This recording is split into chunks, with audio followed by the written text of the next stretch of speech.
హరే కృష్ణ హరే కృష్ణ కృష్ణ కృష్ణ హరే హరే హరే రామ్ రామ రామ హరే.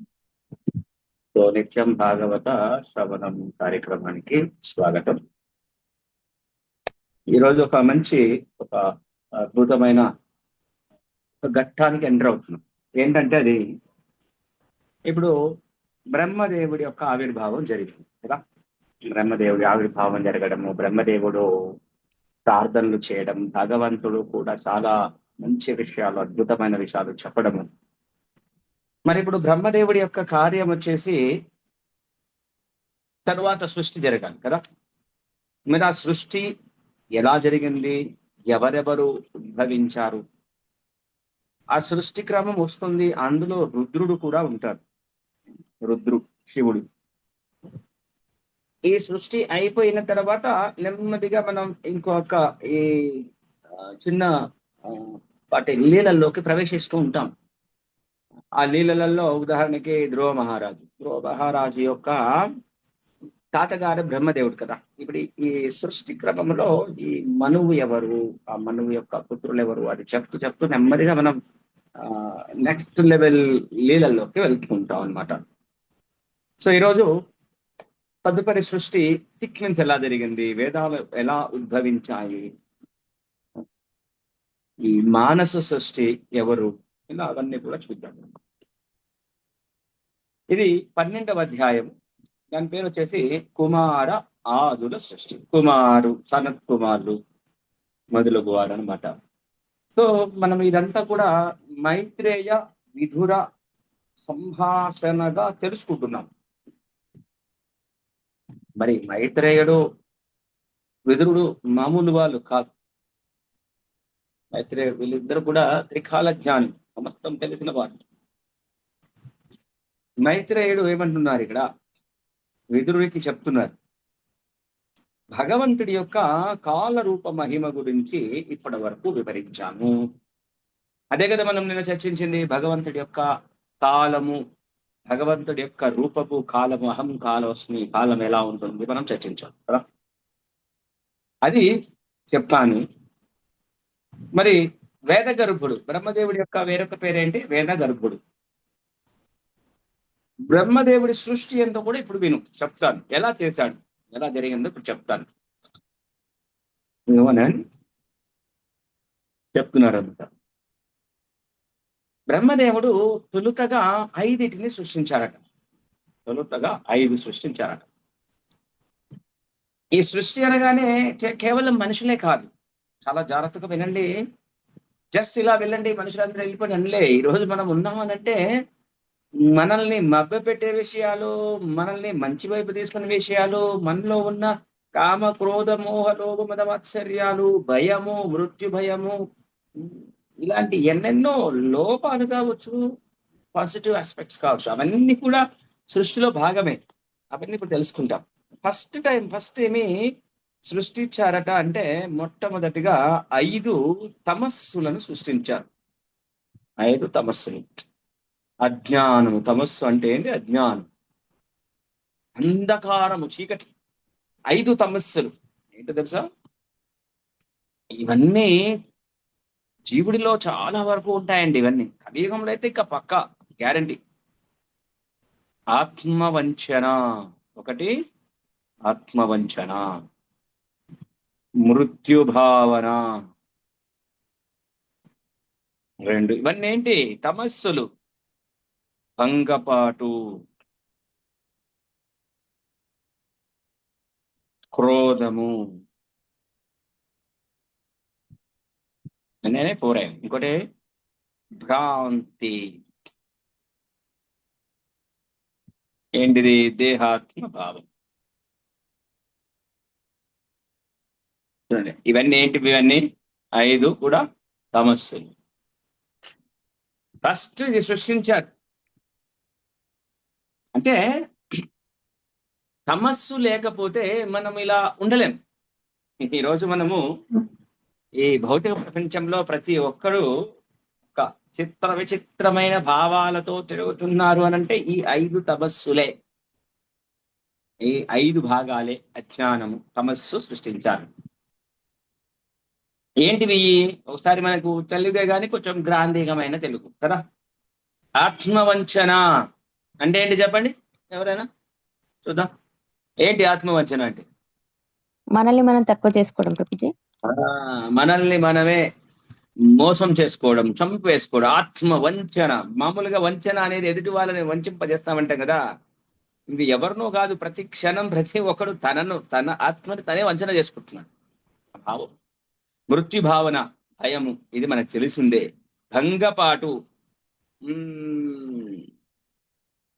భంగపాటు అంటే ఇది తెలుగు పదమే, దాదాపుగా ఒక రకమైన ఓటమి. ప్రతి దాంట్లో భంగపాటు ఉంటుంది కదా. క్రోధము తెలుసు. భ్రాంతి, భ్రాంతి అంటే ఏంటి? మోహం. ముఖ్యంగా దేహాత్మ భావన, దేహాత్మ భావన, నేను శరీరమును అనేది మొట్టమొదటి భ్రాంతి, మొట్టమొదటి మోహము. చాలా పవర్ఫుల్. దీని నుంచి మిగిలినవన్నీ ఇంకా ఒకదాని కూడా స్ప్రింగ్ లాగా పనిచేస్తాయి అనుకోవచ్చు. ఈ 5 తమస్సుల వల్ల మనిషి పరతత్వం వైపు నడవడం చాలా కష్టం అన్నమాట. ఇక్కడ ప్రభుపాదుల వారు కొన్ని మంచి అద్భుతమైన విషయాలు మనకు టీకాలో చెప్తున్నారు. యాక్చువల్గా ఇవన్నీ కూడా బద్ధ జీవుడు జీవించడానికి కావలసిన పరిస్థితులు. మరి ఎందుకండి తమస్సును సృష్టించాలి? తమస్సును సృష్టించాలి మరి మంచిగా తమస్సు అనేది లేకుంటే హాయిగా ఉంటారు కదా, ప్రశాంతంగా ఉంటారు కదా, మరి భగవంతుడి దగ్గరికి వెళ్ళిపోతారు కదా, అదే ప్రభావం రావచ్చు. కానీ ఇవి జీవుడి కోసమే సృష్టించబడ్డాయి. ఎందుకు?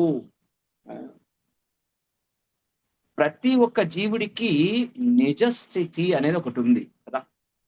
నిజస్థితి, వాస్తవ రూపం అంటారు. ఈ నిజస్థితి అనేది మరచిపోలేదనుకోండి, ఫర్గెట్ఫుల్నెస్ లేదనుకోండి, ఈ భౌతిక ప్రపంచంలో ప్రశాంతంగా ఉండలేరు. ఆ యొక్క ఏమంటాము, అస్వేచ్ఛ, జీవుడికి కొంత ఆ స్వేచ్ఛని వదిలేస్తాడు కృష్ణుడు. తనకు కొంత ఎంజాయ్మెంట్ చేయాలని. కానీ ఇప్పుడు పోయిన జన్మ, అంతకుముందు జన్మ, ఇవన్నీ గుర్తున్నాయనుకోండి, ఎలా ఇక్కడ తన స్వేచ్ఛకి భంగం కలుగుతుంది కదా. తను ఇలా ఉండాలని కోరుకున్నాడు జీవుడు, ఒక బాస్ లాగా ఉండాలనుకున్నాడు, భగవంతుడికి ఇండిపెండెంట్ గా ఉండాలని కోరుకున్నాడు, ఈ భౌతికమైన ప్రకృతిని భోగించాలని కోరుకుంటున్నాడు, మెటీరియల్ ని. ఇన్ని రకాల పరిస్థితుల్లో జీవుడు ఉన్నాడు. తనకి స్వేచ్ఛ, తనకి కొన్ని రోజులు సుఖంగా బతకాలి, ఎంజాయ్ చేయాలంటే గతం మరచిపోకపోతే హ్యాపీగా ఉండలేడు. గతమంతా ఇప్పుడు బయట ఈరోజు పబ్బులలో అక్కడ ఇక్కడ తాగి బాధలు మర్చిపోవడానికి కష్టపడుతుంటారు కదా. తాగినంతసేపు మర్చిపోతారు, తెల్లారి తాగుడు మందు దిగగానే మళ్ళీ వెంటనే అన్ని గుర్తొచ్చేస్తాయి. కొద్దిసేపు మర్చిపోయి ప్రశాంతంగా ఉందాము అనేది ఒక కంటెక్స్ట్ కదా. ఆ కంటెక్స్టే వాళ్ళ దాన్ని అలా తీసుకొని పోతుంది. ఒక రకమైన అది కూడా సమస్య అందులో. సో ఈ అన్ని పరిస్థితులు జీవుడు తన ఇచ్చను కోరికను తీర్చుకోవడానికి పరిస్థితులు. మరి ఈ తన యొక్క వాస్తవ స్థితిని మరచిపోకుండా ఇది జరగని పని. కాబట్టి మొట్టమొదటిగా జీవులను సృష్టించాలి అంటే దానికి ముందు జరగాల్సిన పని ఏంటి అంటే తన యొక్క నిజమైన స్థితి మరచిపోవాలి. నిజమైన స్థితి ఏంటండి? ఆత్మ, భగవంతుడి యొక్క అంశ, భగవంతుడి యొక్క దాసులము. ఇది నిజమైన స్థితి. ఇది ఈ తమస్సు లేకుండా ఇది నేను భగవంతుడి సేవకుడును అని అంటే ఎలా స్వేచ్ఛగా తన యొక్క స్థితిని ఎంజాయ్గా భోగించాలనుకుంటాడు? ఎలా కర్మని అనుభవిస్తాడు? చేయలేడు కదా. విస్మృతి కలిగింపజేస్తాడు తమస్సు ద్వారా. ఎప్పుడైతే తన యొక్క నిజస్థితిని మరచిపోతాడో మృత్యు భయం అనేది ప్రారంభం. మృత్యు భయం, మిథ్యా సామ్యత్వము. మృత్యు భయం అంటే తెలుసు మనకి, మిథ్యా స్వామ్యత్వ భావము. మిథ్యా స్వామ్య భావము అంటే ఏంటి? స్వామ్యత్వము అంటే నాది, మిథ్య అంటే భ్రమ, భ్రమతో కూడిన ఇది నాది, ఇది నాది, ఇది నాది అని భావముతో ఇక్కడ కొట్టుకొని పోయే పరిస్థితి. ఇవన్నీ కూడా వాస్తవానికి ఈ ఈ భౌతిక ప్రపంచంలో మనకి ఎన్ని సుఖాలు ఇచ్చాడండి వాస్తవానికి చెప్పాలంటే, ఫెసిలిటీస్ ఇచ్చాడు. ఈవెన్ నాస్తికులకు కూడా ఆ, సౌకర్యాలు ఇచ్చాడా లేదా? ఓన్లీ నువ్వు నన్ను నమ్మేవాడికి నీకు ఎండనిస్తాను, నన్ను నమ్మేవాడికి నీళ్లు పంపిస్తాను అని అన్నాడా? లేదు. నాస్తికుడికి ఏర్పాట్లు చేశాడు, పాపిష్టి వాడికి ఏర్పాటు చేసి ప్రతి ఒక్కడికి భోజనం ఏర్పాటు చేస్తున్నాడు స్వామి తన పుత్రుడే కాబట్టి. కానీ వాడి కర్మ వాడిని అనుభవించేటట్టు చేస్తుంది. అయితే ఈ వాస్తవానికి ఈ భౌతిక వనరులు సౌకర్యాలు ఏవైతే ఉన్నాయో ఇవన్నీ కూడా ఆత్మానుభావ విషయములో ధర్మాన్ని చక్కగా నిర్వర్తించడానికే ఇవ్వబడ్డాయి. అర్థమైందా? ఈ భౌతిక విషయాలు, ఈ యొక్క సౌకర్యాలు ఏవైతే ఉన్నాయో ధర్మము చక్కగా నిర్వర్తించడానికి ఇవ్వబడ్డాయి. ఉదాహరణకి ఒక కంపెనీలో సైకిల్ ఇప్పిస్తారు, లేదంటే కార్ ఇప్పిస్తారు. దేనికోసం అండి? నీ పని అన్ని బాగా చేసుకున్నాయినా, నీకు అప్పచెప్పిన పనులు మాకు బాగా డబ్బులు తెప్పించి పెట్టు, నీ యొక్క డ్యూటీ నువ్వు చెయ్యని. అంతేగాని నీ పర్సనల్ గా ఇంట్లో మీ చుట్టాలలో పెళ్లిలోకి వెళ్ళేసి అక్కడికి వెళ్ళి తిరిగి వస్తామని కాదు కదా, కాదు కదా.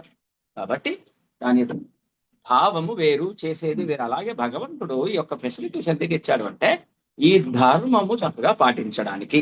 అది ఇక్కడ మనకు చెప్తున్నారు. కానీ ఈ భ్రమపూరితమైన తాదాత్మ్యం వలన బద్ధజీవుడు అంటే ఎవరు? మనమే. జీవుడు బద్ధమై ఉన్నాడు అంటే ఏంటి? బంధించబడి ఉన్నాడు శరీరంలో, భౌతిక శరీరంలో. ఈ బద్ధజీవుడు భగవంతుడి యొక్క ఆస్తిపై మిథ్యాస్వామ్య భావనలో చిక్కుబడి ఉన్నాడు. ఇది అది నాది, నాకు కావాలి. కాబట్టి 5 రకాల తమస్సులను మొట్టమొదటిగా బ్రహ్మదేవుడు సృష్టించాడు. ఇది మొదటి సృష్టి. చూసారా, మనకంటే ముందే ఇవన్నీ పుట్టాయి. మనకంటే చాలా సీనియర్. అజ్ఞానం అనేది మనకంటే సీనియర్ అనమాట, లక్షల కోట్ల సీనియర్. మనం పుట్టక ముందు ఎప్పుడైనా భౌతిక ప్రపంచం సృష్టి స్టార్ట్ అయిందంటే బ్రహ్మ తర్వాత ఈ 5 తమస్సులు సృష్టించబడతాయి. మరి తర్వాత 5 తమస్సులు సృష్టించబడిన తర్వాత ఒక సంఘటన జరిగింది. ఏమిటి అంటే బ్రహ్మదేవుడికి ఒక రకమైన బాధ కలుగుతుందట. అయ్యో, మరి తమస్సు సృష్టి అంటే ఏంటండి? ఏం జరుగుతుంది? జీవులని మిథ్యా ప్రపంచంలో పడేస్తుంది, భగవంతుడికి కొంచెం దూరంగా పెట్టబడే పరిస్థితుల్లో ఉంచుతుంది. అయ్యో, ఎంత పని చేయాల్సి వచ్చింది, నేను ఈ భ్రమను సృష్టించానే, జీవులకు ఇబ్బంది అవుతుంది అని బాధపడ్డాడట. అరే, ఇది ఒక పెద్ద పాపం కదా అని హృదయంలో కొంత అసంతృప్తి స్టార్ట్ అయింది కదా. ఇప్పుడు ఒకసారి ఉదాహరణకి పోలీస్ డిపార్ట్మెంట్ లో ఎలా ఉంటుందంటే పరిస్థితి మీరు చూసినట్లయితే, ఒక్కొక్కసారి ఇప్పుడు పెద్దగా అంటే పాకిస్తాన్ కానీ ఇలాంటి ఆపరేషన్స్ జరిగినప్పుడు, టెర్రరిస్ట్ బోర్డర్స్ లో జరుగుతాయి కదా, అక్కడ కానీ లేదంటే అక్కడంటే అంత జాలి ఉండకపోవచ్చులే, కానీ ఎక్కడైనా మనం ఒక్కొక్కసారి వాళ్ళు దొంగలని కాల్చి చంపినప్పుడు కొన్ని పరిస్థితుల్లో వాళ్ళకి బాధ అవుతుంది. అరే, మీరు ఎందుకురా ఇన్ని తప్పులు చేస్తారు, ఎందుకురా ఇలా చచ్చిపోయే పరిస్థితుల్లోకి వస్తారు, అయ్యో నేను కాల్చి పడేయాల్సి వస్తుంది అంటే కొంచెం సున్నితంగా ఉన్న వాళ్ళు బాగా బాధపడే అవకాశం ఉంటుంది. ఇప్పుడు చంపాల్సి వచ్చేస్తుంది, మీరు ఇంత ఘోరంగా చేయకండిరా. ఇప్పుడు ఉరి తీసేటప్పుడు కూడా ఉరి తీసే వ్యక్తికి ఎలా ఉంటుంది? అరే, ఎందుకు ఇన్ని పాపాలు చేస్తారా, నా చేతిని ఉరి చేసే పరిస్థితి ఎందుకురా అనే ఎగ్జాంపుల్ చెప్తున్నాను. ఎగ్జాక్ట్లీ కాకపోయినా మనము డ్యూటీనే చేస్తున్నప్పటికీ మనకు బాధ అనేది కలుగుతుందా లేదా కదా? మనకి కొంచెం బాధ కలుగుతుంది కదా, బాధ అనేది కలుగుతుంది. కాబట్టి ఈ బాధలో అసంతృప్తిగా మారిపోయిందట బ్రహ్మదేవుడికి. సో వెంటనే ఏం చేశాడు బ్రహ్మదేవుడు అంటే భగవద్ ధ్యానము, భగవంతుడిపై ధ్యానం చేయడం ప్రారంభించాడు. అరే, నేను పాపం చేశాను అనే ఫీలింగ్ లో ఉండి నేను పవిత్రం చేసుకోవాలి అని తపస్సు చేయడం ప్రారంభించాడు. తపస్సు చేసి తనని తాను పవిత్రం చేసుకున్నానని అయిపోయినాక సంతృప్తి పొందిన తర్వాత మళ్ళీ తర్వాత సృష్టి ప్రారంభించారు. చూడండి, ఇదే పరిస్థితి. గోపాదుల వారు ఏం చెప్తున్నారో ఒకసారి చూద్దాం. మరి బ్రహ్మదేవుడు అజ్ఞాన ప్రభావాలను సృష్టించినప్పటికీ మరి అవి ఒక రకమైన వ్యతిరేక పరిస్థితులు కాబట్టి సంతృప్తి అనేది కలగలేదు. కానీ బద్ధజీవులు అదే కోరుకున్నారు. ఇది భగవంతుడి సేవ, ఇది భగవత్ సేవ. ఏం చేస్తామో తప్పదు. కాబట్టి వాస్తవానికి భగవత్ సేవలో ఏది కూడా తప్పు కాదు. హృదయం అనేది సున్నితంగా ఉంటుంది. భక్తుడిది, ఒక సాధువుది సున్నితంగా ఉంటుంది కాబట్టి అలా ఆలోచించవలసిన పరిస్థితి. ఉదాహరణకి మీరు భగవద్గీతలో కూడా చూసినట్లయితే ఎలా ఉంటుందండి భగవద్గీతలో? ఆ, అర్జునుడు కూడా అవతల వాళ్ళని నేను చంపాలన్నా, యుద్ధం చేయాలన్నా ఆలోచిస్తాను. వాస్తవానికి భగవంతుడి యొక్క కార్యం ఇది. ఇది కార్యం లేదు, భగవంతుడి యొక్క ఆలోచన లేదు. కానీ అర్జునుడు ఆలోచిస్తున్న పద్ధతి లేదు. అది ధర్మము అని అర్జునుడికి కూడా తెలుసు, ధర్మ సూక్ష్మమే మరచిపోలేదు. కానీ హృదయము, ఇక్కడ ఆచార్యులు కూడా చెప్తారు, హృదయం అనేది ఏమవుతుంది? సున్నితము. భక్తుడి యొక్క హృదయము సున్నితము అని చెప్తారు అనమాట. ఇంకా ఏం చెప్తున్నారంటే ప్రభుపాదుల వారు, ఎందుకు మరి ఒకరికి స్మృతి కలిగిస్తారు, ఒకరికి మరుపు కలిగిస్తారు? స్మృతి విస్మృతి శ్లోకం చెప్పండి భగవద్గీతలో ఎవరికి గుర్తుంది? శృతి విస్మృతి ఎవరికైనా గుర్తుందా?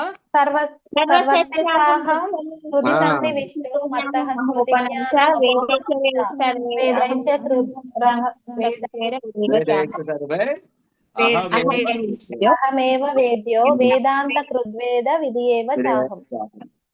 మత్తః స్మృతిర్ జ్ఞానం అపోహనంచ. నా నుంచే స్మృతి వస్తుంది, జ్ఞానం వస్తుంది. ఇప్పుడు మీరందరూ భాగవతం వింటున్నారు, నేను చెప్తున్నాను, అది భగవంతుని కృప. ఆ స్మృతి అనేది వచ్చింది కొంతవరకు. ఎక్కడో ఏదో చిన్న పని మనం పని చేసి ఉంటాము, కృష్ణుడు సంతోషపడి ఉంటాడు, మనకి కొంచెం స్మృతిని రిలీజ్ చేశారు, మనం భాగవతం వింటున్నాము, మనం కొంచెం స్వామి వైపు నడుస్తుంది.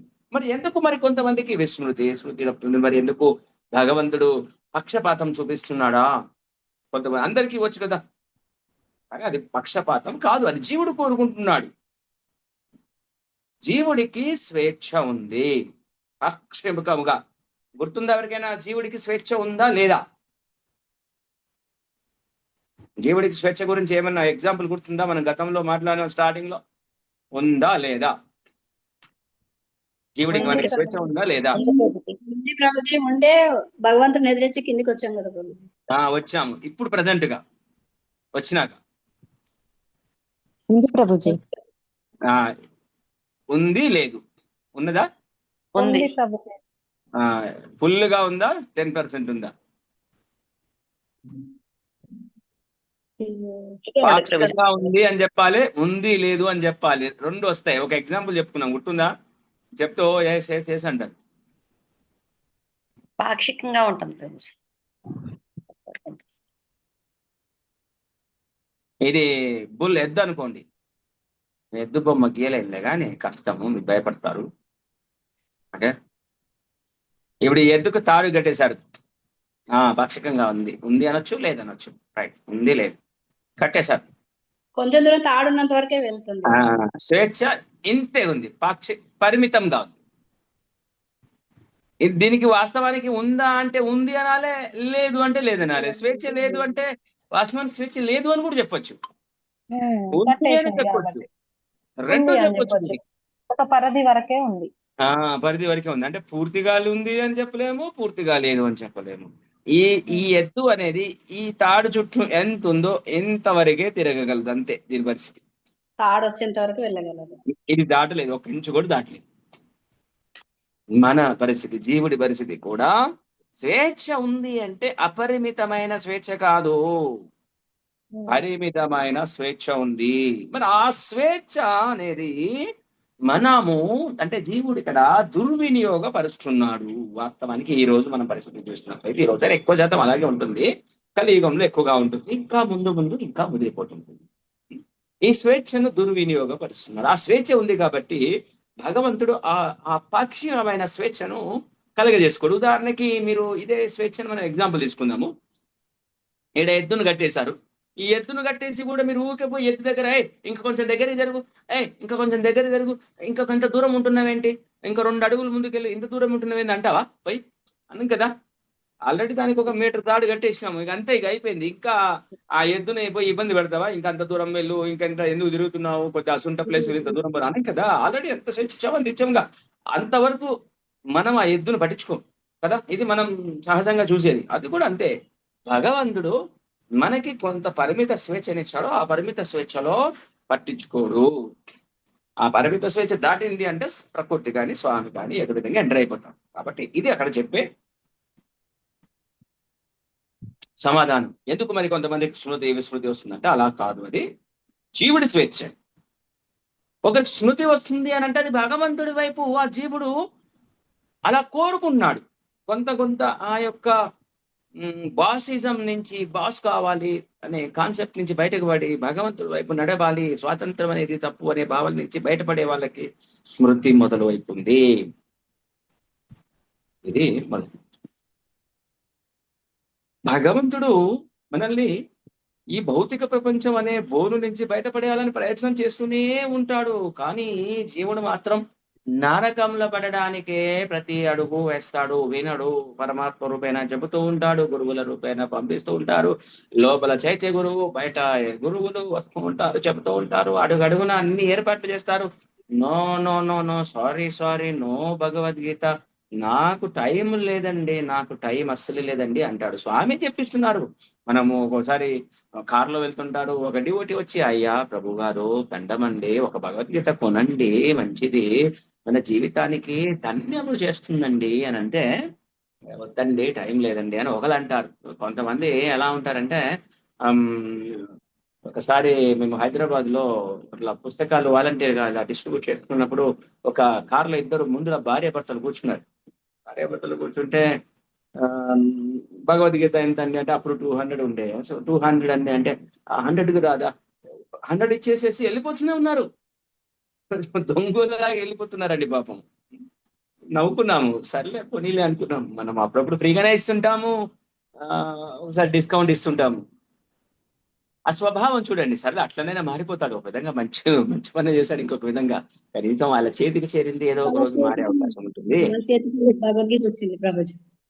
ఏదో విధంగా అయితే చేతికి చేరిపోయిందిలే అనుకున్నాం. కానీ ఎలాంటి స్వభావం అంటే అలా విచిత్రమైన స్వభావం. ఈ భౌతిక ప్రపంచమే అలాంటిది. నరకం వైపు పతనము చెందడానికే అడుగులు పడుతూ ఉంటాయి. స్వాతంత్రం అనేది దుర్వినియోగం అవుతుంది అని ఇక్కడ చెప్తున్నారు అన్నమాట. అందుకోసం ఈ యొక్క 5 సమస్యలను సృష్టించారు. ఇది బౌద్ధుల వారు మనకి ఇచ్చిన కొంత ప్రాథమిక టీకా. తర్వాత ఏం జరిగింది? తర్వాత బ్రహ్మదేవుడు సనకుడు, సనానందుడు, సనాదుడు, సనత్ కుమారులు అంట, మీ నలుగురిని కలిపి సనక, సనానంద, సనాతన, సనత్ కుమార నలుగురిని కలిపి సనత్ కుమార్ నలుగురిని సృష్టించారు. తెలుసు కదా మనందరికీ. పిల్లల్లాగా ఉంటారు, చిన్న పిల్లలండి వాళ్ళు. అసలు వాళ్ళ ఒంటి మీద నూలు పోగుండదు. కానీ వాళ్ళ జ్ఞానము అంత ఇంత కాదు, అద్భుతమైన జ్ఞానం. మనకి 4 సంప్రదాయాలు ఏమిటి అని చెప్పుకుంటే ఇదే చెప్పుకుంటాం. ఇందులో ఒకటి ఏంటది? మనకి 4 సంప్రదాయాలు ఐడియా ఉందా? ఎవరు? మనం ఇక్కడ మన సంప్రదాయం మనం ఎక్కడైతే ఉన్నామో అందులో మనం ఉన్నది ఇక్కడ బ్రహ్మ, మధ్వ, గౌడీయ, సంప్రదాయం. మనం ఎక్కడ ఉన్నాము ప్రజెంట్, ఏ సంప్రదాయములో ఈ ఆధ్యాత్మిక విద్యను తీసుకుంటున్నాము అంటే ఇది వస్తుంది. మొత్తం ఎన్ని ఉన్నాయి? 4. అందులో ఒకటి బ్రహ్మ. మిగిలిన 4 ఏంటి? శ్రీ సంప్రదాయము, ఇంకా సంప్రదాయము, రుద్ర సంప్రదాయము, నింబార్క అంటే సనక సనానంద. నింబార్క యాక్చువల్ నింబార్క అనే తర్వాత వచ్చింది, మెయిన్ సనక సనాతన.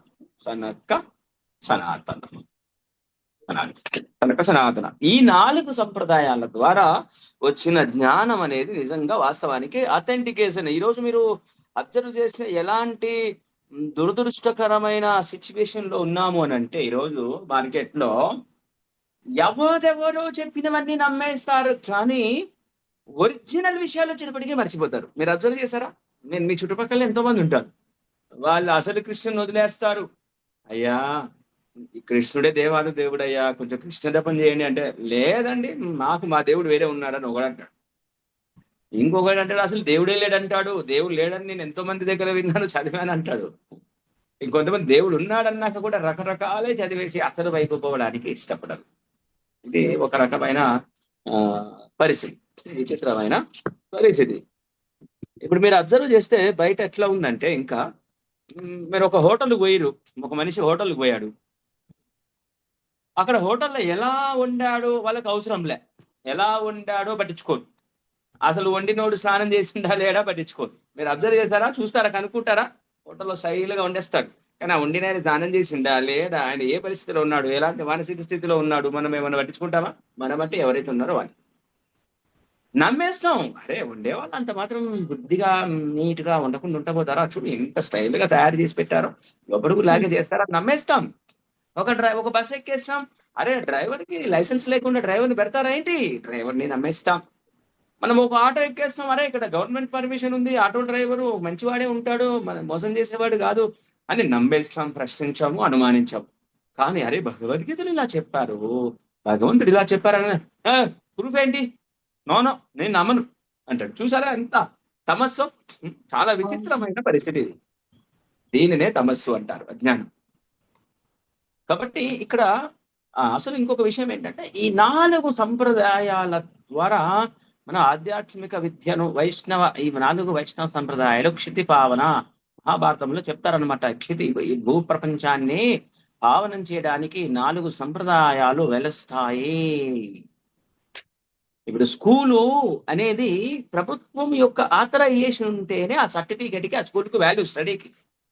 ప్రభుత్వం యొక్క ధృవీకరణ లేదనుకోండి, ఎంత చదువున్నా మనము ప్రిఫరెన్స్ ఇస్తామా? ఏం కదా. సర్టిఫికేట్ చాలా ఇంపార్టెంట్ కదా. అలాగే జ్ఞానము నేర్చుకున్నంత మాత్రాన కాదు, అసలు పరంపర అనేది కావాలి. ఈ మామూలు అప్రమాణికమైన దాంట్లో వస్తుంది ఏమైందంటే, ఇలా ఇలా ఇలా జ్ఞానం అంతా మారిపోతుంది. జ్ఞానం ఎలా మారిపోతుంది తెలుసా? ఒక సీక్రెట్ చెప్తా చూడండి. ఎట్లా జ్ఞానము స్టార్టింగ్ లో చూడండి ఇలా వస్తుంది, ప్రామాణిక పరంపర లేదనుకోండి ఇలా వచ్చేస్తుంది. తర్వాత ఒక ఆయన కొంచెం మారుస్తాడు. మీకు ఏమైనా పెద్ద మారినట్టు అనిపిస్తుందా? ఇప్పుడు గీత కనిపిస్తుందా అందరికి? కనిపిస్తుంది కానీ ప్రభుజీ. కొంచెమే తేడా ఉంది. కొంచెమే అరే కొంచెం ఏమైతే అనిపిస్తుంది. కొంచెమే కనిపిస్తుంది, మళ్ళీ కొంచెం కిందికి వెళ్ళిపోతాడు. ఇంకా ప్లేస్ లేదు కాబట్టి అట్లా కొద్దిగా ఒక్కొక్క అనిపిస్తుంది. ఇక్కడ ఉన్నాం మనం కలియుగంలో. అంటే మనం కదా ఎగ్జాక్ట్లీ ఎవరైతే వాస్తవానికి దూరంగా బతుకుతున్నారు. నేను కరెక్టే ఉన్నా, ఈ జ్ఞానం అయితే వస్తూనే ఉంది. ఇక చూడండి, ఇక్కడ ముత్తాతలు అందరూ ఉంటారు, అంటే గురువులు, వీళ్ళ గురువులు కానీ పడిపోయింది ఇక్కడనే. కానీ ఎక్కడైతే పర్ఫెక్ట్ గా వస్తుందో ఈ లైన్ సెలెక్ట్ చేసుకోవాలి మనం. ఇది జ్ఞానమే. కానీ ఎంత తేడా ఉందో చూడండి. ఈ పాయింట్ ఇక్కడ మొత్తం డౌన్ అయిపోయింది, కంప్లీట్ డౌన్ అయిపోయింది. మనకు తెలియదు. సరి అయిన విచక్షణతో సిన్సియర్ గా ట్రై చేస్తేనే దొరుకుతుంది. ఇక్కడ ఈ అవిద్య సృష్టించారు. ఫస్ట్ చూడండి, ఇది భగవంతుడి యొక్క కరుణ. బ్రహ్మదేవుడి యొక్క, అంటే బ్రహ్మదేవుడి ద్వారానే కదా స్వామి చేస్తారు. ఫస్ట్ ఏం చేశారు? అవిద్యను సృష్టించారు. అవిద్య అంటే ఏంటి? తమస్సు. మరి తమస్సు సృష్టించినందుకు బ్రహ్మదేవుడు బాధపడ్డాడు. మరి వాళ్ళ కోసం మరి తమస్సు నుంచి బయటపడడానికి మార్గం ఇవ్వాలి కదా. మార్గం ఇవ్వాలి కాబట్టి చక్కగా ఈ యొక్క సనక సనానందులు సృష్టించాడు. ఈ సనక సనానందులు మనకి చక్కనైన ఒక రకమైన జ్ఞానాన్ని ఇచ్చారట. మనకి ఇక్కడ చెప్తున్నారు ఏంటంటే సాంఖ్య యోగము, సాంఖ్య ఫిలాసఫీ. యోగము అంటే ఉన్నాయి కదా ఇవన్నీ, పరమాత్మ కలయిక.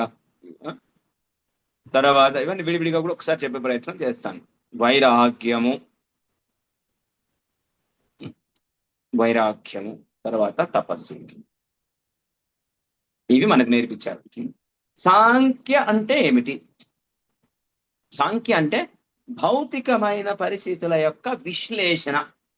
ఇది శరీరము, ఇది కణములు, ఇది ఆత్మ వేరు చేస్తూ విశ్లేషణాత్మకంగా స్టడీ చేస్తూ వెళ్తూ ఎక్కడికి శరీరం కాదు ఆత్మ. తర్వాత యోగము అంటే పరమాత్మ కలయిక. తర్వాత ఇదంతా నేను ఆత్మనని తెలుసుకొని భగవంతుణ్ణి కనెక్షన్లో పెట్టుకునే ప్రాసెస్ ఇక్కడ ముక్తి కోసం ప్రారంభం చేస్తాను. మరి ముక్తి రావాలి అని అంటే వైరాగ్య పరిస్థితి, ఆధ్యాత్మిక అవగాహన. ఈ వైరాగ్యంలో భోగ ప్రవృత్తి వదిలేస్తాను. తపస్సు అంటే ఏమనుకున్నాం?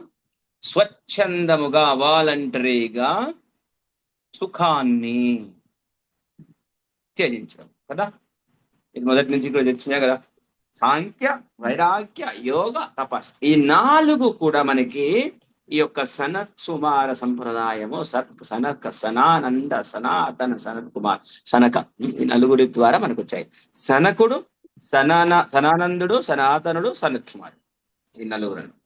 సో ఈ 4 సంప్రదాయాల ద్వారా ఈ విధంగా వచ్చేసింది. తర్వాత ఈ పుత్రులను సృష్టించిన తర్వాత ఏం జరిగింది? బ్రహ్మదేవుడు అన్నాడు, నానా పుత్రులారా, మీరు ఏం చేయాలి అంటే, ఇప్పుడు మిమ్మల్ని ఇప్పుడు నేను సృష్టించాను కదా, మీ 4 వెళ్ళేసి ఈ యొక్క జనాలని ఇంకా ప్రజలను సృష్టించండి, సృష్టిస్తూనే ఉండండి. జనాలు కావాలి, మనకి ప్రజా సృష్టి కావాలి. మరి ఈ జీవులందరూ శరీరాలు లేకుండా ఉన్నారు కదా, అవ్యక్త రూపంలో ఉన్నారు, వాళ్ళందరికీ శరీరాలు రావాలి, సృష్టి ఏదో విధంగా సృష్టి నడవాలి. కానీ విచిత్రం ఏం జరిగింది అంటే, ఈ సనక సనానందుడు అన్నారు, తండ్రి గారు మీరంటే గౌరవము, కానీ దయచేసి మా యొక్క విన్నపం ఏంటంటే, మేము మీరు చెప్పిన కార్యక్రమాన్ని చేయలేము, సృష్టి కార్యక్రమం చేయలేము అన్నారు. అంటే ఎందుకు? వాసుదేవ పరాయణ అని చెప్పారు ఇందులో. వాసుదేవ భక్తులు అనమాట. వాసుదేవ సర్వమితి సమహాత్మ సుదుర్లభ, ఆ స్టేజ్ లోనే ఉన్నారనమాట. అయ్యా తండ్రి గారు, వాసుదేవుడి పరతత్వం భగవత్ సేవలో ఉండాలి, మేము ఇవన్నీ చేయలేము. ఈ ప్రజా సృష్టి కోసం మేము ఇందులో పడిపోయామనుకోండి, ఊపిలో, ఇక వాసుదేవ పరాయణ ఉండదు, భగవద్భక్తి ఉండదు, సేవ ఉండదు, స్వామి దగ్గరికి వెళ్ళలేము, మళ్ళీ ఇందులో ఊపిలో భౌతిక ప్రపంచంలో కొట్టుకొని పోవాలి, నేను వెళ్ళలేను. ఇక్కడ మనం ఒక విషయం నేర్చుకోవాల్సింది ఏంటంటే, భగవంతుని కోసం కొన్ని తిరస్కరించవచ్చు, కానీ కలియుగంలో అది ఎగ్జాక్ట్ గా సాధ్యము కాదు. మనం చాలా జాగ్రత్తగా మనం అడుగు వేసుకుంటూ అక్కడ వాళ్ళు తండ్రి గారు పవర్ఫుల్ జ్ఞానం ఉంది కాబట్టి నేను చేయలేను అని అంటే, ఓకేలే, మీకు ఆ జ్ఞానం ఉంది, భగవంతుడి పట్ల ఇష్టం ఉంది కాబట్టి పర్వాలేదు అని అంటారు. ఇప్పుడు ఇదే పని మీరు పోయి చేశారనుకోండి, మీ ఇంట్లో వాళ్ళతో, లేదు నువ్వు నేను చెప్పినట్టు నేను చేయను, నేను భక్తి కృష్ణుని పట్టుకుంటాను, అలా చెప్పి చేసుకుంటూ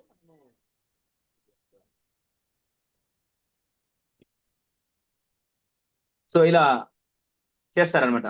ఎవరైనా ఇక్కడ మనకి ఒక శ్లోకం ఏం చెప్తారంటే, ఎవరైతే భగవంతుడి యొక్క భక్తియుక్త సేవలో ఉంటారో, వాసుదేవ సర్వమితి సమహాత్మ అని భగవత్ శరణాగతిలో ఉంటారో, అలాంటి వారు దేవతలకి ఏ రుణము ఉండదు, పితృదేవతలకి, మునులకి, ఇతర జీవులకి, బంధువులకి, ఎవరికి కూడా రుణగ్రస్తుడు కాడు. అంటే మరి ఏంటంటే, మనం ఏమైనా డబ్బులకు తీసుకున్నామా అంటే, ఉదాహరణకి వాస్తవానికి శాస్త్రం ప్రకారం ప్రతి ఒక్కరు కూడా పుట్టగానే అప్పు తీసుకోకున్నా కూడా రుణపడి ఉంటారట. తెలుసా? ఎవరికి? దేవతలకి రుణపడి ఉంటారు, పితృదేవతలకి రుణపడి ఉంటారు, మునులకి రుణపడి ఉంటారు, ఇతర జీవులు, బంధువు, వీళ్ళందరిలో ప్రత్యక్షంగానో పరోక్షంగానో మనము వీళ్ళ దగ్గర సేవలు తీసుకొని ఉంటాం. కాబట్టి వీళ్ళందరికీ రుణపడి ఉంటాం, మనం రుణపడి ఉంటాము. కానీ భగవంతుడి యొక్క సేవలో ఎప్పుడైతే భగవత్ శరణాగతిలో ఉంటారో, వాసుదేవ సర్వమితి సమహాత్మ, వీళ్ళందరికీ రుణాలు లేవు, చెల్లు, స్వామి వారితోనే సమస్తము పూరించబడుతుంది. ఒక ఏం చెప్తారు ఇక్కడ శాస్త్రము? ఇక్కడ ఏమంటున్నారు, ఒక చెట్టుకి మూలానికి వాటర్ పోస్తే ఆకులకి, అలములకి, అన్నిటికీ నీళ్లు, వాటర్ ఎలా చేరుతాయో, ఇక్కడనే కృష్ణుని పెట్టుకోండి, కృష్ణుడికి మీరు సేవ చేస్తారో, వీళ్ళు దేవతలు అనుకోండి, ఆకులు, ఆటోమేటిక్ గా నీళ్లు చేరుతాయి, మనం చేసే సమస్తము, వాళ్ళు కూడా హ్యాపీగా ఉంటారు. మన అప్పుడు ఏమైందట, ఒక విచిత్రం జరిగింది. ఇదొక్కటి చెప్పేసి ఇప్పుడు ఆగేసి ఒక 5 నిమిషాలు శ్లోకం చర్చిద్దాం. ఎందుకంటే నిన్న చేయలేకపోయాం కదా, నిన్న ఆ చాప్టర్ కంప్లీట్ చేయాలి, కాలము అనే దాని మీద మళ్ళీ 2వ రోజు వద్దు అని చెప్పేసి, అది ఎలాగో టెక్నికల్ పారామీటర్స్ కాబట్టి ఆ కాలముకు సంబంధించి నిన్న మనం కంప్లీట్ చేసే ప్రయత్నం చేశాము.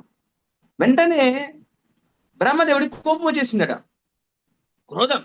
నేను చెప్తే మీరు నో అంటారా? అదే కొంచెం కోపం లోపల బాగా వచ్చేసిందట. కోపము రాగానే భృకుటి నుండి ఒక పిల్లవాడు ఉద్భవించాడు. కోపము రావడం నుంచి ఆ కోపమే రూపం తీసుకొని భృకుటి నుంచి ఒక రూపం వ్యక్తమైంది. ఆ రూపం ఏమిటి?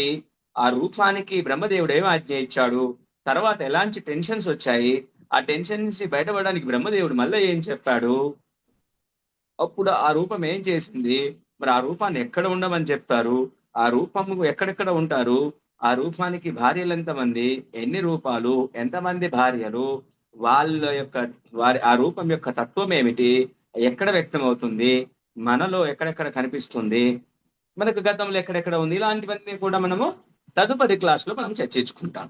ఓకేనా? అదే ప్రశ్న. ఓకే, ఇక్కడ ఏమైనా ప్రశ్నలు ఉంటే ఈలోపు చెప్పండి. నేను ఈలోపు ఒక పిక్చర్ ఓపెన్ చేస్తాను శ్లోకకు సంబంధించి.